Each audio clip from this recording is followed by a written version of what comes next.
I'd been kicked out from the house at the age of like 15, 16 by my mom. She was like, too late. You're coming home too late. You're always out. All this stuff. Da, da, da, da, da. And this is what she did before she kicked me out. I came back home one day in London. She took all my clothes. Bear in mind, I'm a clothes person. I had a legion of clothes, outfits, trainers, TK Maxx, Foot Locker. I love a TK Maxx. Yeah. She cut it. She cut the shoes in two, so there's no revival. She cut all the clothes and then she pulls petrol and she light it on fire. My God. When I came back home, clothes was on fire. That and would... she said, this is what you want to play with me? From today on, you're out of the house. Oh my God. The heartbreak. I was shocked, confused, and all of this, there's a man influence behind it. I'll put it out there because this is my first interview. There was a man influence behind her, all our decisions and everything. But at that time, I got pulled out of the house now. Now, I came from Tory Glen to school. I'm doing all these battles. I'm in town, finding my tribe. Where are you staying? Like she kicked me out, so now I'm out with no clothes, no nothing. The whole rude boy king of the dance floor was about to wake up into a new level. Now they burn my clothes, so I have no clothes, no rep to stand looking good in town. But I have a very big reputation. So I stayed outside that day in the bottom of the flat in Lincoln Avenue. I slept in a bench. And you bear in mind, all the other flats, I've got friends like Levis, Albano, and all the other people. I didn't want to go there and be like, oh, let me stay. The next morning, I went to see a friend. And I told them I got kicked out and everything. He took me to his other friend called AD, some boy from Armani. And then that's the next day. Armenia? Yeah, Armenia, yeah. Speak Swahili and all that. Okay. And then he took me there and he took me to this flat. And I come into this flat, one bedroom flat. And then this AD guy, he tells me, I hardly live here, bro. You can stay here until you find somewhere to stay. Now it all makes sense. Because it's not like you were sticking with the hoods and the one, but because on the one hand, you needed it also. Yeah, I needed it. I got this flat. He gave me it for nothing. Bear in mind, I just got kicked out from my mom's house the day before. And then now I had this new place in the flat in Carlton Avenue, the first block. Now I had a flat. Now I was like 16, 17, so I'm very young to have a flat. Yeah. Yeah? To have all that independence. Yes. Oh, boy. The freedom that my mom could not teach me. I felt like I needed guidance. Control my movement, mom. The same way you dress me up with the clothes and the all the good trainers, shape up this Rudy King that's wanna be whatever. Shape me up. No. She didn't understand it. Yeah, of course. Her men didn't understand it.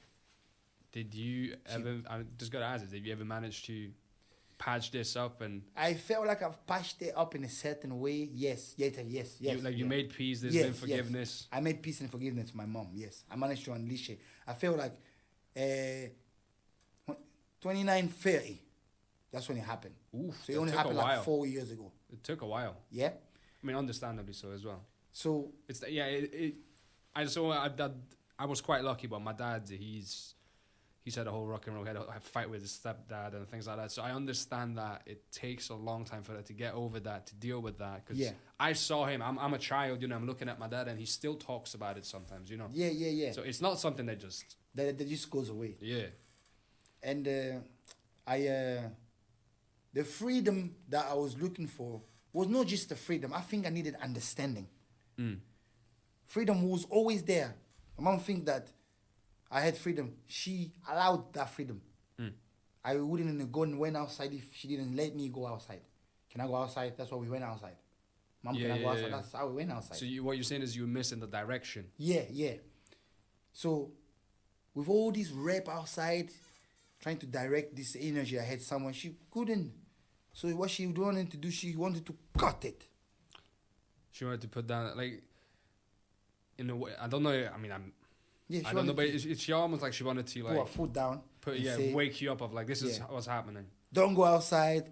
Dancing is not this, da-da-da. Dancing is not da-da-da. All of this, da-da-da. All of this, da-da-da.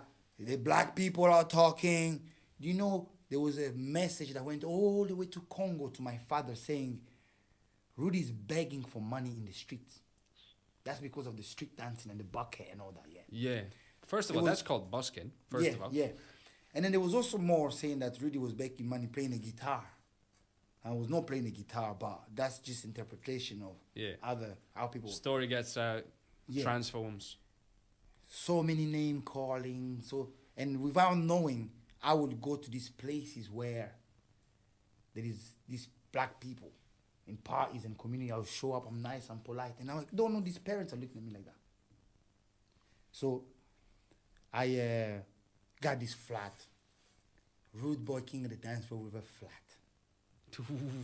That's very good on the one hand. Every teenage boy's dream.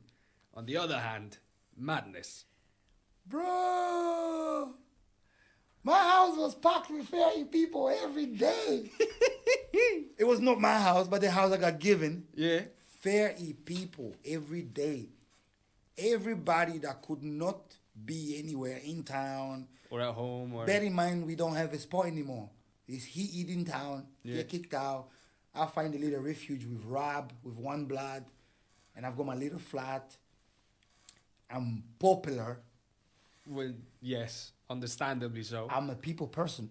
Everybody wanted to come to my flat. My flat was probably fairy people. Fairy people. Over there, teenage youth things, drinking, all type of stuff happening. Let's leave it at that. You get what I mean? So, yeah. So, from there, between that, I had met this girl. Nikita at the time. She's been in the X Factor. X Factor showcase with like the same section, same episode with Leona Lewis. Okay. Yeah, so on that time, she came out like 5th, and Leona Lewis won the show. Leona Lewis, won the show. So I was like, I dating her at the time, and I was dating her when I was a hood. So I was chasing her when I was a hood, and she would be the type of girl that didn't hang around with the street boys. Yeah. We were the street boys. So you had to whip up your reputation a little bit. She just dated like the Black Panthers. They're older than us, innit? But then I came to realize I was not far off from the Black Panthers. We were just far away from ages. You know what I mean? So I was dating at the time, and then we got into a relationship. So I did all crazy stuff when I was with that girl, and then we broke up, and she moved to London while we were about to move to London together. So that one. Oof, that's a tough one. So between that and 4, so I was with her for 4 years. Between that period, she was a singer. She sang and I was dancing. So I was this street boy, One Blood. She was this Nikita singer. Now she was making music with Black Panthers. She's making music with Black Panthers. All the IBs and Sammy Omars and all that. She was making music with them. They were the rappers, but we were dancing. So there was already a little market there. She's dating a dancer, I'm dating a singer. But I was troubled. And then we broke up, and then I was about to move to London because she had pitched the idea to me that it would be good me and her in London. Yeah, I mean, London is always, quite alluring. Me and her in London would be good because I'm a dancer, she's a singer, we'll be able to thrive together as a power couple, artistic. But I didn't get there because I did some messy stuff, and then me and her we broke up. We didn't have a relationship anymore. Now bear in mind, all of that happened between 4 years. So I was living in that flat in Carlton Avenue, and then the Carlton Avenue flat got even in trouble because of the amount of people who used to come there. It was just so packed. And then there used to be police. They used to come and close the house and tell us to leave. AD used to tell me, Rudy, stop bringing people to the house. It's too many noise, da. And then eventually he pulled me out. 4 years. He let me stay there for 4 years. And he never charged me any money. I mean, that's an angel. He never charged me any money for the rent. I just used to top up electricity and buy food. I felt like in that moment, some good fortune. yeah, I felt like in that moment, like if the said God comes in handy, I feel like in my journey, God has always been there by my side. It's always been there. It's always been there. So, coming out of that flat, then I started to do what you call immigrating in different areas, moving with different friends in different houses in different areas, while moving with One Blood and Robert. Yeah. So this I'm So working. now you're like crashing. Yeah, I'm working with Robert doing gigs, bro. I gigged this guy, Robert. You know what? Robert Mullet, I'll hand it over to him. In my life, my whole entire experience in Scotland, I only met 2 people that were able to give me value. They put me at places, they gave me gigs, they put me in an event, they told me, Rudy, there's something about you. Robert Mullen and Gurjas Marker. Robert Mullen, he gave this time, although you write those applications from say he was helping me, he was helping me. Give me a roof, painted mirror in this place. It used to be called Glasgow Wide at the time. And I would go outside, go crazy, do what I did, and then bring people in. And we'll train there, and he'll take us to the gigs, Bro, in 1 year, I can guarantee you I did at least 1,000 performances with Robert Mullen. Tea in the Park, Glastonbury, festivals, West End Festival, Glasgow Mera Festival, Merchant City Festival, Showlands Festival, Queen Parks Festivals, Radisson Hotel, Celtic Park parties, Rangers Stadium, Motherwell Football Stadium, clubs, every club that's changed, redone, revamped. I've performed in every single club. I've done some jobs with Cadbury chocolate sponsor. I've done some job with big events just by taking One Blood crew like it was performing. We used to go and perform in Barhead, just like here. And when we finished performing, they would chase the van because they were amazed of this little group of 10 people that come and they dance, they're so hip-hoppy, crazy, like what they see on TV. We used to really represent with One Blood. Robert really took us to places. And he used to tell me, say, you, Rudy, you guys are like Mardi Gras. You like Cirque du Soleil. Yeah. You like hip hop revival. I think hip hop revival is one of my company. Yeah. This is what I'm thinking of it. All this is laying the foundation and the groundwork of who you are today as a business person. He spoke life into me without me knowing he was speaking life. I think I just saw the downfalls of him, or the parts.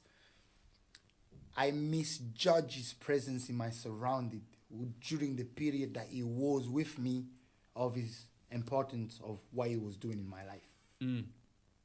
That's what I will say now, because I look back and I'm like, nah, he played a part. If it wasn't him, who?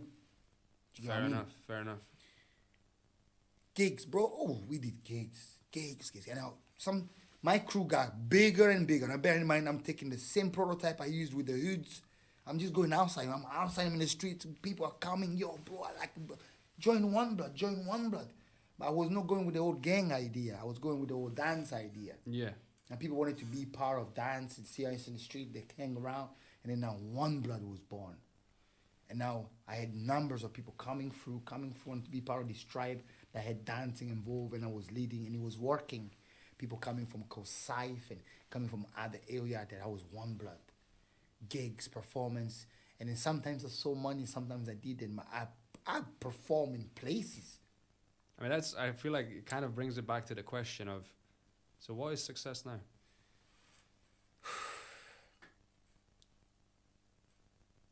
Finding me.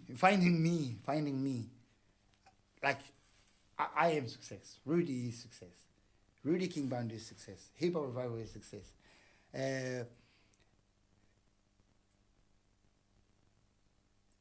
Success to me is so plain. You see, I'm standing right here, and I can't imagine what I could do if all the things that I'm working on were to become what I wanted to become, like that.